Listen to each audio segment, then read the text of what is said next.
Lo mismo que la sucesión de imágenes móviles brilla solo sobre la pantalla y por su luz, así también el mundo brilla solo sobre el sí mismo real y por su luz de consciencia. Solo por esta razón, el sí mismo real es real por sí mismo. Este mundo no es real por sí mismo. La irrealidad del mundo y la realidad del sí mismo, que es pura consciencia, debe ser comprendida de esta manera. Hay una distinción que debe ser observada entre el sentido popular de la palabra real y su uso en la filosofía vedántica advaítica, que ha sido expuesta ya. El siguiente tema a ser estudiado es la impresión mental de que el tiempo y el espacio son realidades objetivas. Estos dos son inseparables de la apariencia del mundo y por consiguiente el mundo continúa siendo tomado como real si estos dos son tomados como reales. La mente conoce todos los objetos visibles, el cuerpo físico y todo lo demás, igualmente en el sueño con sueños y en la vigilia, como separados en el espacio y el tiempo, y, por consiguiente, es necesario indagar si estos dos son reales o no. Estos tres, a saber, espacio, tiempo y causalidad, han sido mostrado que son solo mentales por un filósofo occidental llamado Kant por medio de buenas razones. Bhagavan, nuestro gurú, aclara a los buscadores de la liberación por la experiencia de todos los hombres en el sueño profundo y por la experiencia de los sabios en el estado supremo que estos tres son irreales. Debido a que nadie conoce el espacio y el tiempo en el sueño profundo donde la mente está latente y en el estado supremo donde la mente se ha perdido, estos dos son solo mentales. Tanto en el estado de sueño con sueños como en el estado de vigilia, la mente crea estos dos, espacio y tiempo, junto con el mundo. Sin ellos, la mente no conoce nada. Esta es la naturaleza constante de la mente. Debido solo a la ignorancia, yo soy el cuerpo, el hombre tiene la consciencia, yo estoy en el espacio y el tiempo. Realmente, nosotros no estamos en el espacio ni en el tiempo. Si nosotros fuéramos cuerpos, entonces y solo entonces estaríamos en ellos. Nosotros no somos cuerpos, ni los poseemos, puesto que nosotros nunca devenimos almas. El espacio y el tiempo, lo mismo que todas las cosas, son creadas en nosotros por la mente, debido a la ignorancia. Puede preguntarse cuándo nos desharemos de este engaño de la realidad objetiva del espacio y del tiempo. La respuesta dada en el verso siguiente es de Bhagavan, nuestro gurú. Si la mente por la indagación de su fuente obtiene paz en el estado supremo, entonces estos dos son tragados por el sí mismo real mismo, junto con el ego y el mundo. La totalidad del mundo, que está compuesta de causas y efectos, junto con el espacio y el tiempo, es ilusoria. El sí mismo real nunca sufre cambio, ni por el espacio, ni por el tiempo, ni por la causalidad, puesto que el único sí mismo real de todo, que es siempre el mismo, que no se aparta nunca de su verdadera naturaleza, que trasciende el tiempo, que es exento de espacio y, por consiguiente, infinito, es experimentado por los sabios, solo él es real, nada más. A continuación se tratan las tres divisiones del tiempo, a saber, el pasado, el presente y el futuro, y se muestra que son irreales. Tampoco las divisiones del tiempo, a saber, pasado, presente y futuro, son reales. El pasado y el futuro son dependientes del presente, y son ellos mismos presentes en sus propios tiempos.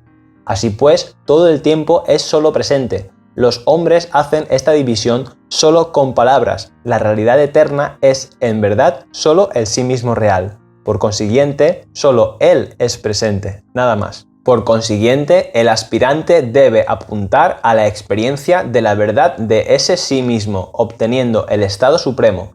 La discusión del pasado y del futuro se declara que es lo mismo que tratar de contar sin el conocimiento del número 1.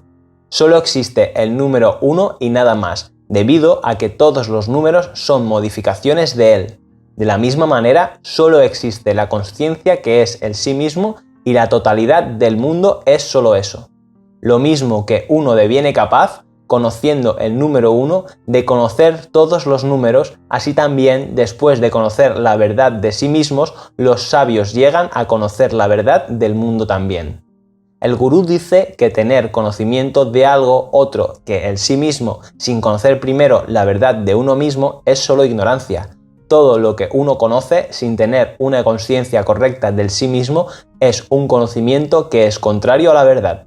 Cuando por la indagación del sí mismo ese sí mismo es conocido, no queda nada más que conocer. Para el sabio, todas las cosas brillan solo como el sí mismo, y, por consiguiente, el sí mismo es bien conocido como el todo en el Vedanta. Por consiguiente, Bhagavan Sri Ramana dice que la omnisciencia es solo el estado de ser el sí mismo real. Él también dice que lo que es considerado omnisciencia por el ignorante es solo ignorancia. A continuación se expone cómo el sí mismo es el todo. Este mundo no es otro que el cuerpo. Este cuerpo no es distinto de la mente. La mente no existe aparte del sí mismo real. Por consiguiente, ese sí mismo es todo el mundo. ¿Cómo era yo en mi nacimiento anterior y cómo seré yo en el nacimiento siguiente? Tales indagaciones son solo debidas a la ignorancia, porque el sí mismo no ha nacido nunca. Pensar sobre la totalidad y las distintas unidades individuos es una actividad sin sentido para los buscadores de la liberación. Solo la indagación en la fuente de él, el ego, que está interesado en la totalidad y las unidades, conduce a la liberación. ¿Por quién y cómo fue creado el mundo en el comienzo? ¿Qué es Maya? ¿Qué es ignorancia? ¿Cómo llegó a ser el alma individual? Tales preguntas sin sentido son planteadas por los engañados debido a que ellos olvidan la cosa principal en la que se necesita indagar. El secreto de la creación es brevemente expuesto a continuación. No hay creación aparte de ver. Visión y creación son uno y lo mismo. Y debido a que esa visión se debe a la ignorancia, cesar de ver es la verdad de la disolución del mundo. Maya es explicada a continuación. Es el poder del Ser Supremo, llamado Maya, el que toma la forma de las percepciones de los sentidos, y con ello crea este variado mundo, que los engañados están persuadidos de que es real. La ignorancia del individuo está relacionada con el poder de ilusión que pertenece al Ser Supremo. No hay otra explicación de la creación. A continuación se muestra que ocuparse de estas indagaciones pospone la cosa que importa, la indagación del sí mismo real, que es la cosa principal a la que hay que darse. Indagar en las irrealidades, tomándolas como reales, conduce a olvidar el sí mismo real. Y no hay otra muerte que este olvido, debido a que de esta manera el sí mismo está casi perdido para el buscador. A continuación se señala la urgencia de la indagación del sí mismo. Si el aspirante conoce el sí mismo en esta vida misma, entonces y solo entonces para él lo real es real. Si en esa vida él no llega a conocer el sí mismo, para él lo real, el sí mismo, permanece ocultado por lo irreal. Por consiguiente, el aspirante, estando firmemente convencido de que el espacio y el tiempo son irreales, debe abandonar la totalidad del mundo y buscar conocer el sustrato, el sí mismo, por medio de la indagación de su propia naturaleza verdadera. El siguiente tema que se trata es la dualidad del libre albedrío y el destino. Solo el que piensa yo soy el hacedor de acciones y el recipiente de los frutos de las acciones, toma la distinción entre el intelecto, voluntad, y el destino como real. Pero el sí mismo no es ni el hacedor ni el recipiente de los frutos de las acciones. Cuando el fruto de la acción es agradable, el hombre piensa que la voluntad es más fuerte que el destino. Pero cuando el fruto de la acción es lo contrario, él piensa que el destino es más fuerte. A continuación se muestra que esta diferencia es irreal. El destino es solo la acción hecha antes, y toda acción es hecha por la voluntad. Por consiguiente, el par de voluntad y destino es solo irreal. ¿Cómo puede ser antagonismo ser real? Puesto que la raíz de ambos, voluntad y destino, es el ego, este par cesa de aparecer cuando el ego muere en la prosecución de la indagación del sí mismo real. Por consiguiente, el sabio no es consciente de la distinción entre libre albedrío y destino. El sabio, que es libre de mente y, por consiguiente, libre de apegos y sin una voluntad personal, no deviene un hacedor de acciones, ni cosecha los frutos de las acciones. Por consiguiente, él no es consciente de la distinción entre libre albedrío y destino, Incluso en el caso de un ignorante, el sí mismo real está siempre iluminado y, por consiguiente, no se involucra en acciones ni sufre daño. Pero en su presencia, el intelecto deviene dotado de consciencia y es activo acordemente a las cualidades que le dominan. Esto es importante. El sí mismo real permanece inafectado, siendo siempre libre. Es solo la mente o el intelecto el que es ignorante y esclavizado.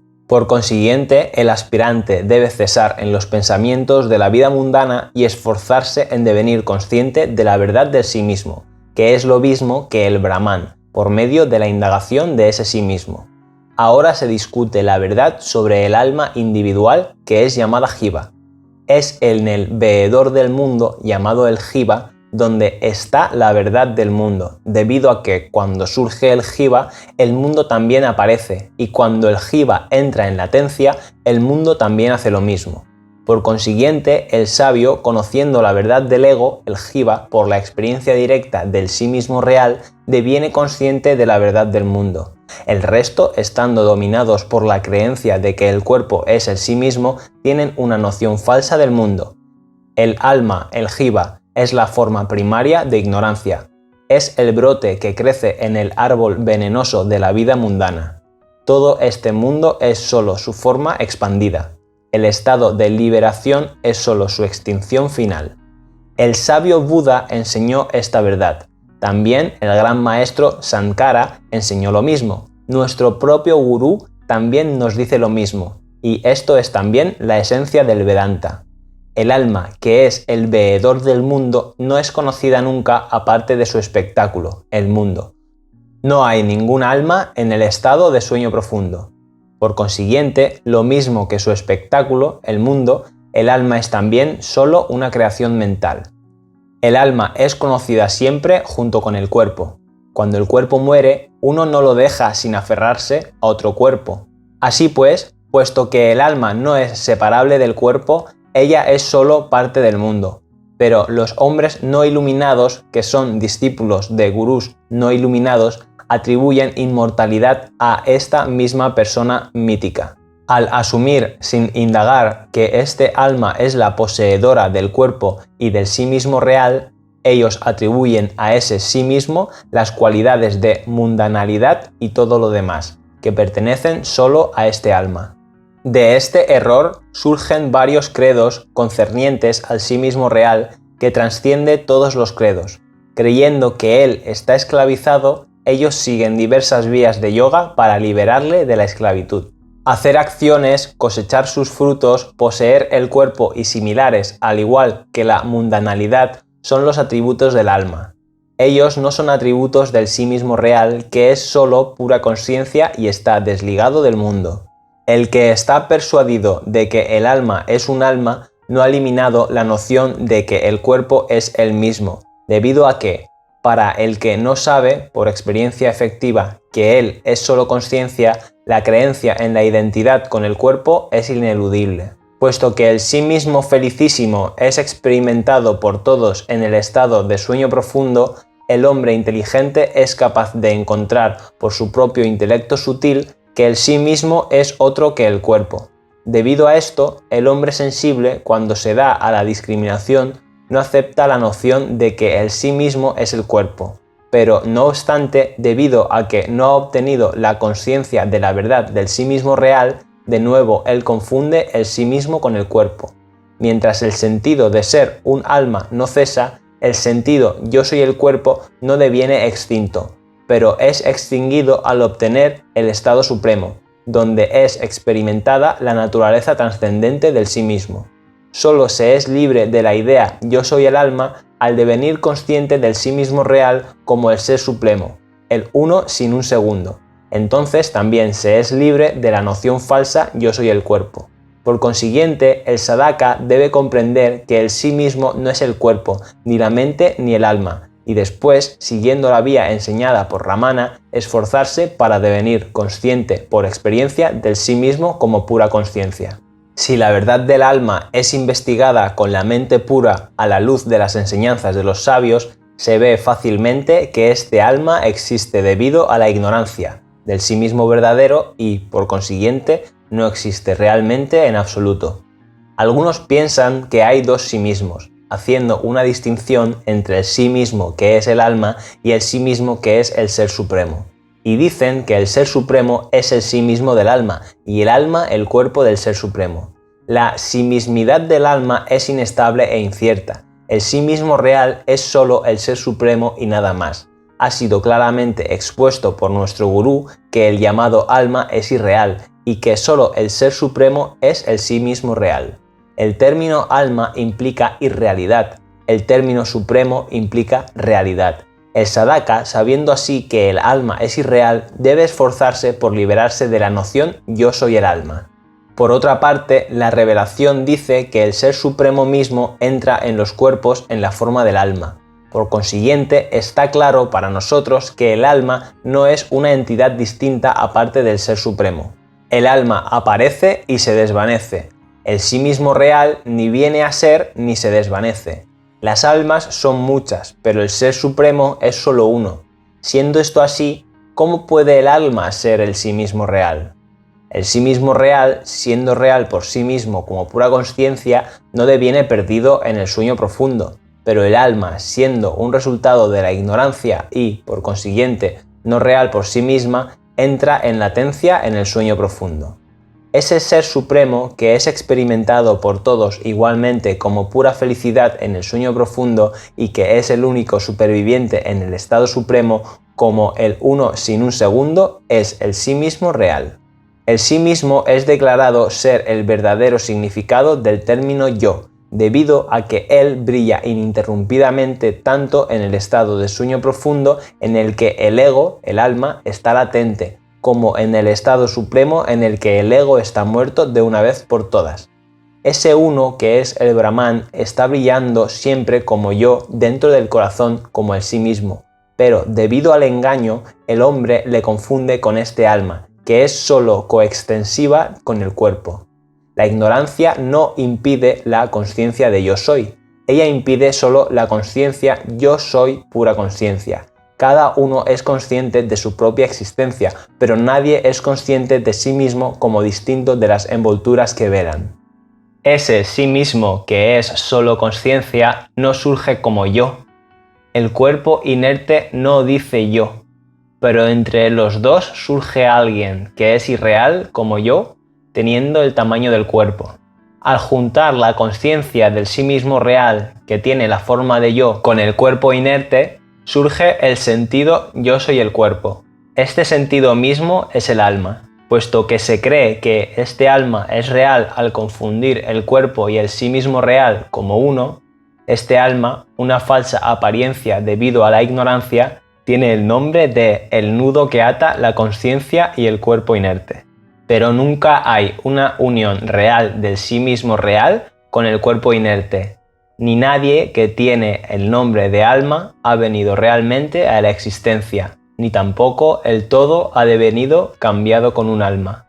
Solo es real la propia consciencia autobrillante de uno, independiente de todo lo demás, la cual es el sí mismo real. No hay ninguna otra consciencia. Por consiguiente, el alma no es consciencia. Pero el alma es tomada como siendo consciente, debido a la yuxtaposición de la consciencia del sí mismo real. Por consiguiente, los vedantines llaman a este alma irreal la consciencia ilusoria. Lo mismo que alguien que entra sin ser invitado a una boda pretendiendo ser un amigo del novio, obtiene una honorable recepción por parte de la familia de la novia. Así también este alma es aceptada por su valor nominal por el ignorante. El pretendido amigo del novio huye por sí solo tan pronto como se comienza una indagación por parte de la familia del novio, preguntando ¿quién es él? ¿De dónde ha venido? De la misma manera, este alma huye por sí sola cuando se hace una indagación sobre quién es o de dónde ha venido. Este alma no tiene realmente ninguna forma suya propia.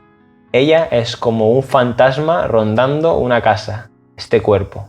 Por consiguiente, nuestro gurú dice que el alma es como un fantasma establecido para guardar el cuerpo. Bhagavan, nuestro gurú, aclara la irrealidad de este alma, diciendo que cuando el estado supremo es obtenido por la indagación de sí mismo, no se encuentra que sobreviva ninguna forma de este alma. El primer pensamiento de la mente es este sentido del ego. De él surgen todos los demás pensamientos. Por consiguiente, este alma es ella misma la mente, el cuerpo sutil, el mundo, la vida mundana y la esclavitud. Nada más. Tanto la esclavitud como el esclavizado son solo este alma. No hay ningún otro que pueda decirse que está esclavizado. El sí mismo real es siempre libre y la única realidad. ¿Cómo puede decirse que él deviene esclavizado? Tan pronto como nace este llamado yo, nace también junto con él el mundo entero. Cuando él deviene latente, el mundo también se desvanece. Por consiguiente, se dice que el mundo es su forma, aunque este gran ser, el sí mismo real, es lo más querido para todos y de gran esplendor, no brilla inequívocamente, puesto que su luz parece ser robada por este diablo que tiene la forma del ego. Aunque irreal, este llamado Jiva, sí mismo individual, oculta la verdad del sí mismo. Así pues, el sí mismo, al ser concebido erróneamente por medio de una variedad de imaginaciones falsas, está casi perdido para el hombre ignorante. La masa de nubes generada por la luz del sol oculta la forma del sol. De la misma manera, este Jiva, nacido así por la luz de la consciencia del sí mismo, oculta el sí mismo real. Esto explica por qué el sí mismo real permanece desconocido. La revelación acusa a quien, por su sentido del ego, ha robado el sí mismo real y a quien sufre por ese pecado diciendo: ¿qué pecado hay que no haya sido cometido por ese ladrón del sí mismo? El maestro dice que el pecado original, afirmando ser la causa de la muerte por los cristianos, no es un acto hecho por el primer hombre, sino solo el sentido yo soy el cuerpo. Se dice que este pecado pertenece al hombre, pero los hombres no son hombres en el sueño profundo. El sentido de ser un hombre es debido a la identificación de uno mismo con el cuerpo. Por consiguiente, el pecado original es solo esta identificación de uno mismo como el cuerpo. Toda pérdida, todo vicio y todo sufrimiento se deben solo a este sentido de yo. Todo ganancia, toda virtud y toda felicidad vienen de la extinción del ego. Para el ignorante, el sí mismo está perdido debido a su sentido del ego. Por consiguiente, incluso si gana todas las cosas, él continúa siendo pobre. Por otra parte, el sabio que ha obtenido su sí mismo por la extinción del ego no ve nada más que a ella de ser obtenido. Ahora se considera la cuestión de si hay muchos sí mismos. Aquellos que piensan que el cuerpo es real y que, consecuentemente, llegan a creer que el alma misma es el sí mismo real, afirman la pluralidad de sí mismos, entendiendo erróneamente el significado de los textos del Vedanta. Los hombres engañados que no han escuchado la verdad del estado supremo argumentan en vano, diciendo que si hay solo un sí mismo, entonces hay un dilema.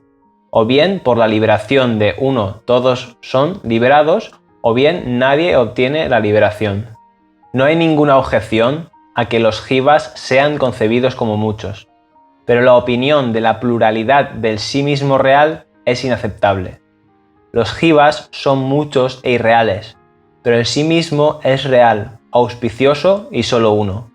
Algunos de aquellos que afirman la multiplicidad del sí mismo dicen también que los sí mismos jivas son fracciones del Ser Supremo, el sí mismo de todos. Esto se trata a continuación. No hay fragmentos reales de la única conciencia suprema. Los fragmentos aparecen debido solo a la ignorancia. Para el sabio en el estado supremo, esa conciencia brilla como un todo, no dividida en partes. La experiencia del sabio es concluyente en todos los puntos. Aquí se da una declaración de Bhagavan sobre este punto. La conciencia es una, omnipresente e igual.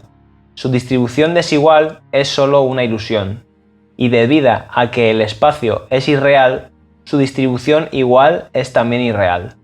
Una única conciencia, igualmente distribuida por todas partes, debido a la ilusión, usted le da una distribución desigual. Ninguna distribución, ninguna parte. Estas fueron las palabras pronunciadas por Bhagavan a un fervoroso sadhaka americano, el Sr. Hage.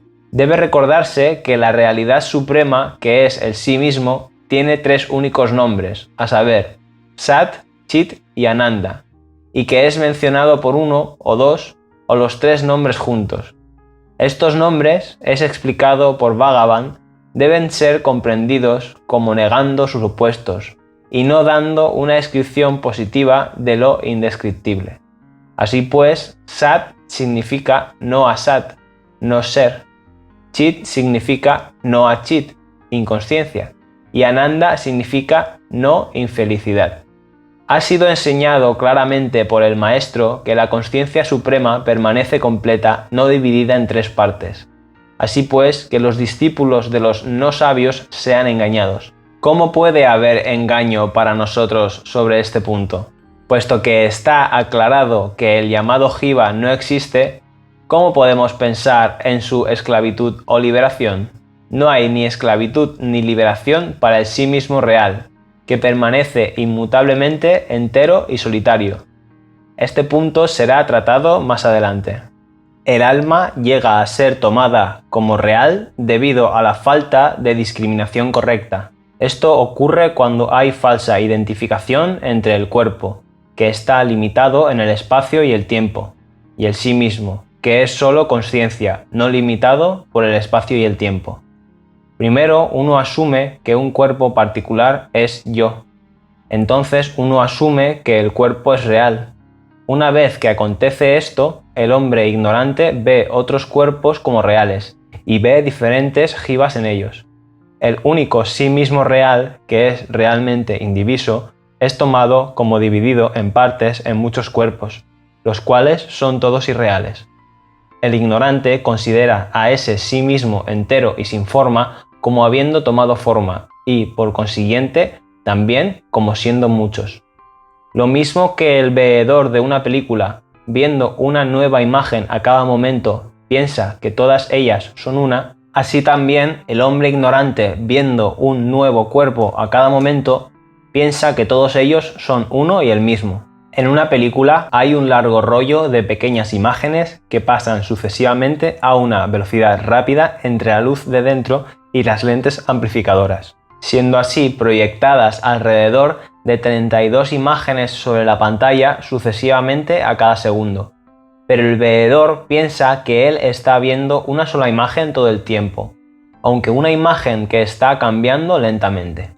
La imagen del mundo está hecha también de una sucesiva corriente de imágenes separadas en la retina dentro del ojo, pero las gentes piensan que todo es un único espectáculo continuo. Todo el tiempo, a cada momento, su mente está imaginando una nueva alma en un nuevo cuerpo. Por consiguiente, los sabios dicen que esta alma es a la vez momentánea e irreal. El hombre que no ha experimentado su propio sí mismo real, al pensar yo soy este cuerpo, se ve a sí mismo como yo, la primera persona de la gramática. Él ve otra persona a quien llama tú y se refiere a terceras personas como él. Así pues, el único sí mismo real deviene yo en un cuerpo, tú en otro cuerpo y él en un tercer cuerpo. Se sigue que estas distinciones surgen de la ignorancia primaria. Estas tres personas distintas no son reales. Ellas son vistas debido a la falsa noción yo soy el cuerpo. Cuando el ego alma se pierde como resultado de la indagación del sí mismo real, solo brilla ese sí mismo, consciencia solo. Para el que piensa que él mismo es un jiva o un cuerpo, aparece una pluralidad de jivas, pero para el sabio que está libre de esta ignorancia, no aparece ningún jiva. Esto es ilustrado a continuación por el símil del cine. Sobre la pantalla iluminada pasan hombres y mujeres en gran número, que son solo imágenes. Así también, sobre la pantalla de la consciencia, que es el sí mismo real, pasan muchas almas, que son solo proyecciones mentales. La pantalla iluminada es similar al sí mismo, y las imágenes proyectadas sobre ella son como los jivas. La aparición de una pluralidad de jivas no afecta a la verdad de la experiencia final, la unidad del sí mismo. Una persona cree en las pluralidades de jivas al creer que el jiva es el sí mismo real. Él no conoce la experiencia del sí mismo real debido a que ha sido extraviado por su creencia en la multiplicidad. A continuación se emplea otro símil para aclarar esta verdad, a saber, la pluralidad de los reflejos de un único objeto. En las aguas de vasijas separadas aparecen muchas imágenes diferentes de la única luna. Similarmente, en las mentes que habitan los cuerpos aparecen muchos jivas, que son solo imágenes reflejadas del único sí mismo real. Lo mismo que la luna real es solo una, así también el sí mismo real es solo uno. Lo mismo que hay muchos reflejos de la luna, así también son vistos muchos jivas. Ahora se resuelve el enigma de la liberación.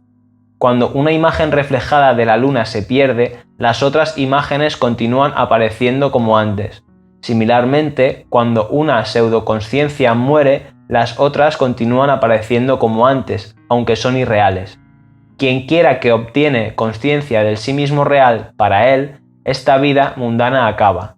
Los otros continúan vagando errantes aquí como antes, permaneciendo sin consciencia del sí mismo real.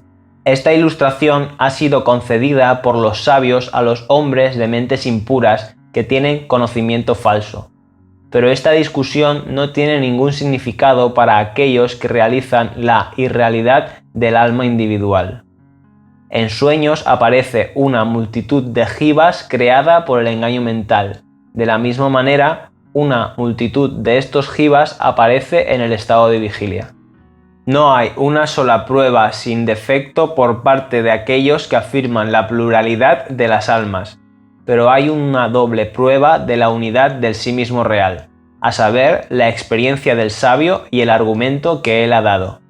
Nuestro gurú Sri Ramana dice que debido a que el sí mismo brilla de la misma manera como yo en todos los cuerpos, él es uno y solo uno.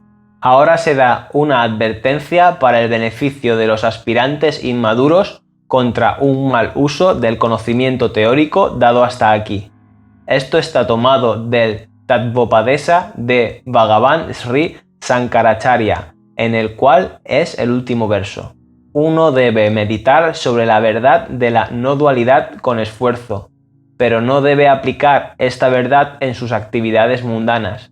Igualmente, uno puede pensar en la no dualidad respecto a los tres mundos, pero no debe imaginar tal no diferencia con el gurú. La razón es que el conocimiento teórico de la verdad de la no dualidad no sirve para destruir la ignorancia primaria, hasta el punto de elevarle a uno al estado sin ego, en el que la acción errónea es imposible. Así pues, hasta que ese estado es obtenido, el ego está al mando de las acciones y, por consiguiente, esta advertencia es necesaria. A continuación, se plantea y se trata la cuestión de cómo aparecen al sabio el cuerpo físico y el mundo como un todo. ¿Cómo puede aparecer el mundo al sabio de la misma manera que aparece al ignorante? El gurú nos dice de qué manera el mundo aparece al sabio. El siguiente verso da la respuesta brevemente, pero también claramente. El mundo que al ignorante le parece como comprendiendo la tríada de Dios, los jivas y los objetos insencientes, aparece como en sí mismo al sabio debido a la liquidación de la sobreimpuesta falsa apariencia del mundo. Esto es explicado en detalle como sigue. El sabio que ha obtenido su estado natural, que es el estado supremo, permanece en su libertad natural. Él está libre de engaño y no ve nada otro que el sí mismo. ¿Cómo entonces puede él ver algo irreal? Por consiguiente, el sabio, establecido como él es en su estado natural, el estado supremo, dice que el cuerpo, que aparece como su cuerpo a otros, y el mundo son reales. Pero hay un mundo de diferencia en el significado de lo que él dice, debido a que la sobreimposición no aparece como real al sabio. Ahora puede preguntarse si el sabio también, como nosotros, necesita la discriminación entre lo real y lo irreal. La respuesta se da abajo. La perspectiva de la discriminación se percibe solo al aspirante a la liberación, no al que ha obtenido la liberación. Una perspectiva confusa es posible para el primero, no para el último. Los puntos de vista que los dos tienen del cuerpo son explicados y distinguidos a continuación. El ignorante, debido a su confusión del cuerpo con el sí mismo, piensa en sí mismo como con forma y coextensivo en ese cuerpo. El sabio es consciente del sí mismo como ser infinito y sin forma. Esta es la distinción en el significado de lo que es dicho por estos dos. Lo que es visto como el cuerpo por el ignorante aparece al sabio solo como el sí mismo. Él se refiere a él como yo, ignorando la forma del cuerpo debido a su consciencia correcta. A continuación se explica que la perspectiva del sabio hacia el mundo es diferente de la del ignorante. Igualmente, cuando los dos dicen que el mundo es real, hay una diferencia en el significado, aunque las palabras sean las mismas. Para el ignorante, la realidad está velada por las diferencias, mientras que para el sabio, ella aparece como realmente es. Inconsciente del sustrato de la apariencia del mundo, viendo solo la multitud sobreimpuesta de objetos inertes y creyendo que este mundo de objetos es real por sí mismo, el ignorante dice, el mundo es real. Por otra parte, para el sabio brilla solo el sustrato, que es la realidad pura, sin nombre y sin forma. Para él, la sobreimposición no aparece como real. Siendo ese el caso, ¿cómo puede decir él que el mundo es irreal? El contraste aquí es entre el sustrato y la apariencia sobreimpuesta. El ignorante es inconsciente de que hay un sustrato. El sabio es inconsciente de la apariencia sobreimpuesta.